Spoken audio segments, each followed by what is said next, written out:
Jed Malone was found wandering, soaked in blood, mumbling names no one recognized. 6 men were butchered that night, but now Jade can't tell if he escaped the killer or was the one holding the knife. The wind howled through Bitter Creek, a lonely sound that echoed the emptiness of the land. This wasn't a place for the faint of heart. Dust devils danced across the cracked earth, mirroring the swirling chaos in Jed Malone's mind. Bitter Creek was a place where justice was a bullet and mercy a forgotten word. It sat nestled between jagged mountains and a desolate plain, a last stop for those running from something or toward nothing at all. The trading post was the heart of Bitter Creek, such as it was. A rough-hewn building that offered supplies, whiskey, and a brief respite from the harsh realities of life. Now it was a smoldering wreck, a testament to the violence that simmered beneath the surface of this lawless land. The sun beat down mercilessly, baking the blood-soaked earth. Even the vultures seemed hesitant to approach, as if sensing the lingering darkness clinging to the ruins. Bitter Creek was a place where secrets festered and memories were best left buried. It was in this forsaken place that Jed Malone's nightmare began. He stumbled through the scorched landscape, a ghost in the daylight. Jed Malone's eyes were wide and unfocused, reflecting the horror he couldn't name. Blood matted his hair, caked his clothes, turning the dust around him into a gruesome paste. He didn't know where he was going, only that he had to keep moving, away from the burning timbers and the silence that screamed louder than any gunshot. His boots crunched on shattered glass and charred wood.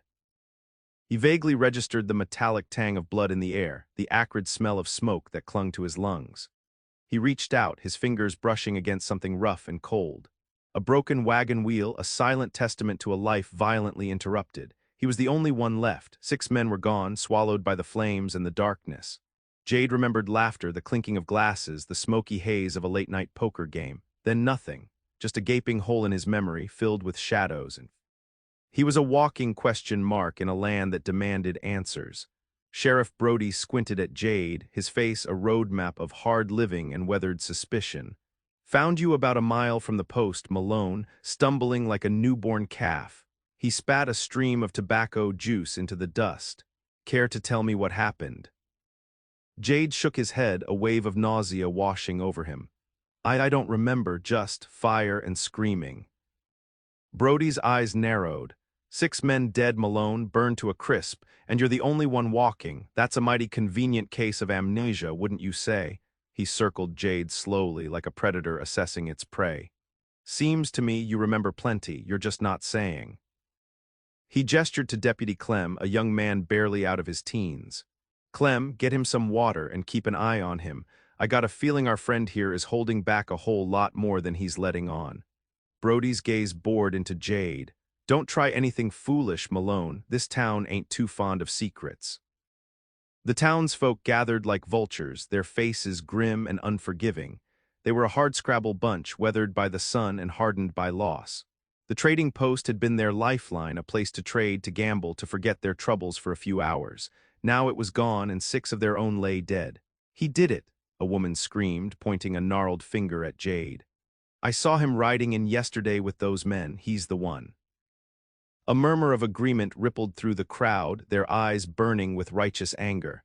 "Hang him," someone shouted. "Give him what he deserves." Brody held up a hand, trying to maintain order. "Now hold on, folks. We don't know anything for sure yet. We gotta let the law take its course." But the crowd wasn't listening. They wanted blood. They wanted someone to pay for the horror that had been visited upon their town. Jed Malone was a stranger, an outsider, and therefore guilty until proven innocent. The air crackled with a dangerous energy, a simmering rage that threatened to boil over. Justice in Bitter Creek was often swift, brutal, and rarely blind. That night, locked in a cell barely bigger than a coffin, Jade tossed and turned. Sleep offered no escape, only a descent into a fractured reality. Images flickered behind his eyelids, a roaring fire, faces contorted in fear, the glint of steel in the darkness. He gripped the straw mattress, his knuckles white.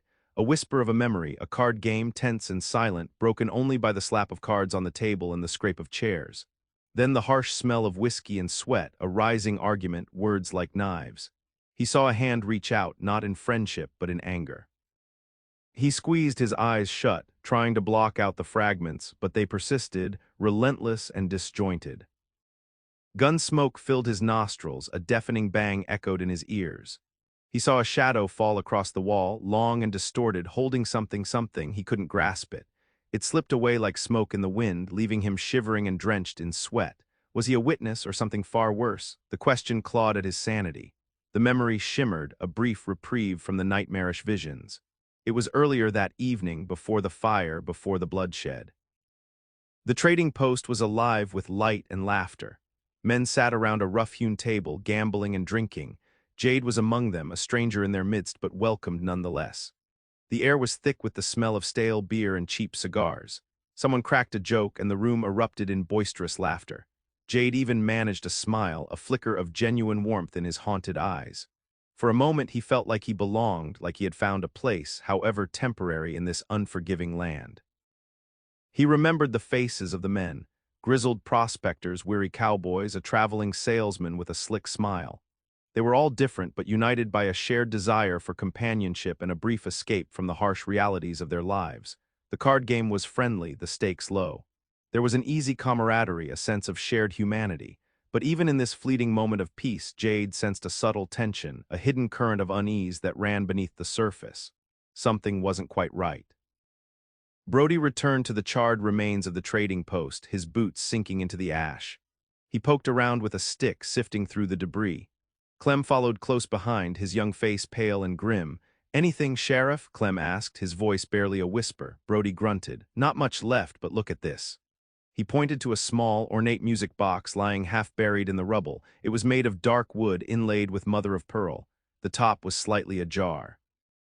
"Belonged to Lily, Old Man Hemlock's daughter," Clem said, recognizing the object. "She passed on a few years back. He always kept it on the counter." Brody picked it up carefully. "Funny thing is," he said, his eyes narrowed, "Hemlock always kept that thing locked, said it was too precious to leave open. And look here," he pointed to a faint scratch on the side of the box, as if someone had tried to force it open. "Looks like someone was trying to get inside." He paused, letting the implication hang in the air, and Malone was the only stranger in town. The sheriff pocketed the music box. It was a small detail, but in Bitter Creek, small details could be deadly. Back in his cell, Jade stared at his hands, turning them over and over as if they belonged to someone else. Were these the hands of a killer? He could almost feel the weight of a gun in his palm, the recoil against his shoulder. The memory was fleeting, indistinct, but the feeling was undeniable. He closed his eyes, trying to shut out the images that plagued him, but they only intensified. He saw himself standing over a fallen body, the air thick with gun smoke. He couldn't make out the face, but the feeling of dread was overwhelming. He ran a hand through his matted hair, his body trembling. Was he losing his mind, or was his mind finally showing him the truth? The thought was terrifying, but also strangely compelling. He had to know. He had to find out what really happened that night, even if the answer destroyed him. The faces of the townsfolk, their eyes filled with hatred, flashed before him. He was already condemned in their eyes, but what if they were right? Another memory surfaced, clearer this time, sharper. He was arguing with a burly man with a scarred face, a man he vaguely remembered being called Cletus. The card game had ended and the mood had soured. Cletus accused Jade of cheating, his voice low and menacing. "You think you can come in here and take us for fools?" Cletus snarled, his hand resting on the butt of his gun. "You're wrong, mister, dead wrong." Jade remembered feeling a surge of anger, a primal urge to defend himself. He stood up, his fists clenched. "I didn't cheat," he said, his voice trembling slightly. "You're just a sore loser." The argument escalated quickly, fueled by whiskey and simmering resentments. Other men gathered around, their faces hard and expectant. The air crackled with tension, the threat of violence hanging heavy in the air. Jade remembered pushing Cletus, a desperate act of self-preservation. Then everything went black. The memory ended abruptly, leaving him gasping for air, his heart pounding in his chest. The argument was definitely real, but what came after? The next morning, Deputy Clem unlocked Jade's cell. "Sheriff wants to see you," he mumbled, avoiding Jade's gaze. Clem seemed different, less sure of himself. As Jade was led toward the sheriff's office, a woman's voice called out, "Malone, wait." He turned to see Sarah, the saloon owner, hurrying toward him. Her face was etched with concern. "I don't know what happened out there, Jade," she said, her voice low and urgent, But I don't believe you're a killer. Sheriff's got half the town convinced you're guilty. He's not listening to me, but you need someone on your side. If you need anything at all, come to the saloon, room in the back. Nobody will bother you there." She quickly slipped a small, wrapped package into his hand. "It might help you remember." Before Jade could thank her, she was gone, disappearing back into the shadows of the jail. He looked down at the package in his hand, a small sliver of hope in a town drowning in despair. He pocketed the package and followed Clem toward the sheriff's office, his mind racing. Why was Sarah helping him, and what was in the package? In the sheriff's office, Brody sat behind his desk, the music box gleaming dully under the lamplight. He didn't waste any time. "We found this at the trading post, Malone. Recognize it." Jade stared at the music box, a flicker of recognition in his eyes. It was beautiful, intricate. Then a word echoed in his mind, "Lily." He frowned, trying to grasp the connection. "Lily," he repeated, his voice barely a whisper. Old Man Hemlock's daughter. Suddenly, a flood of images crashed over him. Lily, a young girl with bright eyes and a sweet smile, singing a lullaby. The melody was faint, almost forgotten, but it resonated deep within his soul. He saw himself handing her a small, carved wooden bird. She laughed, her voice like music. Then the images shifted, darkened. He saw himself arguing with Hemlock, the old man's face contorted with rage. "You stay away from her, Malone," Hemlock had shouted. "You're nothing but trouble." The memory was fragmented, incomplete, but the word Lily had unlocked something within him, something both beautiful and terrifying. He clutched his head, trying to make sense of the chaos. The music box, Lily, Hemlock, they were all pieces of a puzzle he desperately needed to solve. Brody watched Jade carefully, his expression unreadable. "You knew Hemlock's daughter." Jade nodded slowly, his mind still reeling. "A long time ago before he trailed off, unable to finish the sentence.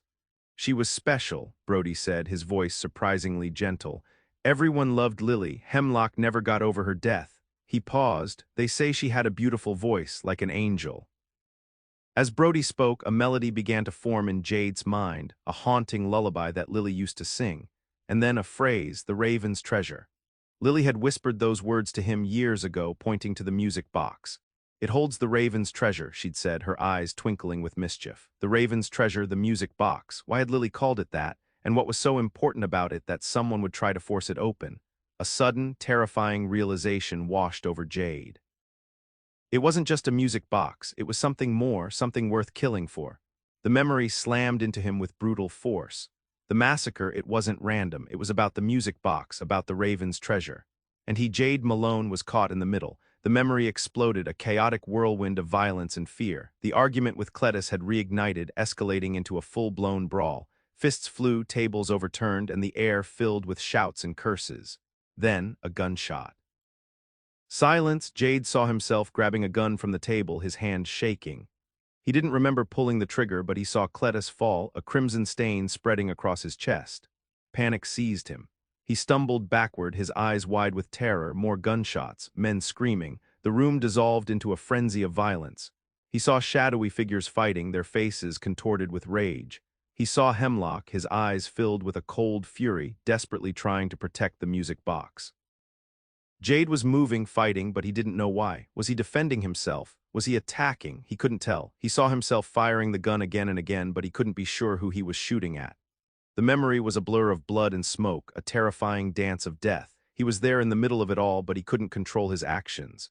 He was a puppet in a nightmare, forced to play a role he didn't understand. The fire started, and then nothing, blackness. The memory faded, leaving him trembling and breathless. He knew the truth now. He was there, he was involved, but was he guilty? He still didn't know. Brody slammed his hand on the desk, making Jade jump. "Don't play coy with me, Malone. We both know you remember more than you're letting on. The music box, Lily, Hemlock, it all connects. You were there, you were involved." Jade looked up, his eyes filled with a mixture of fear and desperation. I remember the argument with Cletus. I remember grabbing the gun, but I don't remember shooting him. I don't remember starting the fire." "But you remember fighting," Brody countered, his voice hard. "You remember firing the gun. You were right in the middle of it, Malone. Don't try to tell me you were just an innocent bystander." He pushed the music box across the desk. "Lily told you about the raven's treasure, didn't she? What is it, Malone? What's inside that box that's worth killing for? Jade shook his head, his mind racing. I don't know, I swear I don't know. Lily was just a child. She was playing a game. A game that got 6 men killed, Brody snarled. Tell me the truth, Malone. Tell me what's in the box, or I'll throw you to the wolves. The sheriff was done playing games. He wanted answers, and he wanted them now. He leaned in close, his face inches from Jade's. Time's running out, Malone, for both of us. Jade closed his eyes, surrendering to the torrent of memories. He saw it all now, the pieces finally falling into place. Cletus hadn't just accused him of cheating, he'd accused him of knowing about the music box, of planning to steal it. Hemlock had overheard, and the argument had exploded. In the chaos, Cletus had tried to grab the music box, believing it contained a hidden fortune. Hemlock had fought back, desperate to protect Lily's memory. Jade, caught in the middle, had grabbed a gun, trying to defend himself and Hemlock. He hadn't intended to kill anyone, but the situation had spiraled out of control. He saw himself firing the gun, yes, but not deliberately. It was a desperate act of self-preservation, a chaotic response to the violence around him. He hadn't started the fire, that had been an accident, a stray bullet hitting a lantern, but he had participated in the bloodshed. He had taken lives, even if unintentionally. He understood his role now, his culpability. He wasn't innocent, but he wasn't a cold-blooded killer either. He was a victim of circumstance, trapped in a nightmare of his own making. The Raven's treasure hadn't brought him fortune, but ruin. He looked at Brody, his eyes filled with a newfound resolve. I remember everything, he said, his voice clear and steady. I know what happened that night. Brody leaned back, a flicker of surprise in his eyes. And Jade hesitated. He knew what he had to do, but the consequences were terrifying. If he told the truth, the townsfolk would tear him apart. They wouldn't care about the circumstances, about the accidental nature of his actions. They would only see him as a killer. But could he live with the lie? Could he suppress the truth and pretend to be innocent, knowing that he had played a role in the deaths of 6 men? The guilt would eat him alive. He glanced out the window at the faces of the townsfolk, their eyes filled with hatred and suspicion. He thought of Lily, her sweet smile, her innocent laughter. He couldn't dishonor her memory by burying the truth. He took a deep breath, steeling himself for what was to come.